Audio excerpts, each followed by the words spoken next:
এই অর্গানিক মেহেদিতে তেল মিক্স করার সময়টা যে এতটা কষ্টকর, মানে আরে শালা এটা মিশতেই চায় না। মানে এই মেহেদিটার সাথে তেলটা কোনোভাবে মিশতে চায় না। আপনারা এই ভিডিওতে দেখেন আমি কতবার এটাকে নাড়াচাড়া করছি, কিন্তু এরা কোনোভাবেই মিশতে যাচ্ছে না। মানে শালা এত ঘাওড়ার ঘাওড়া, মানে ওর কথা হইলো না আমি কোনোভাবেই মিশুম না। কিন্তু আমি তো আর এর ঘাওড়াও তো আমারে চিনে না।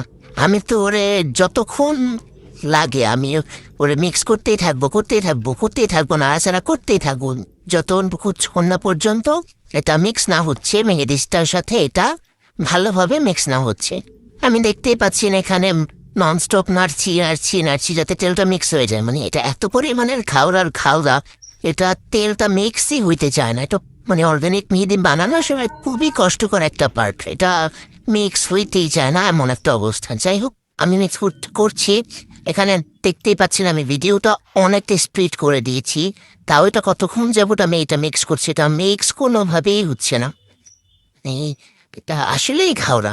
আর এটা তো কোনো তেল না ভাই, এটা হচ্ছে গোল্ড, তার জন্য এটা মেহেদিটার সাথে এটা মিক্স হচ্ছে না। যাই হোক, আমাদের অর্গানিক মেহেদির ওপর তো অফার চলছে, তা আপনারা জানেন ঢাকার মধ্যে 3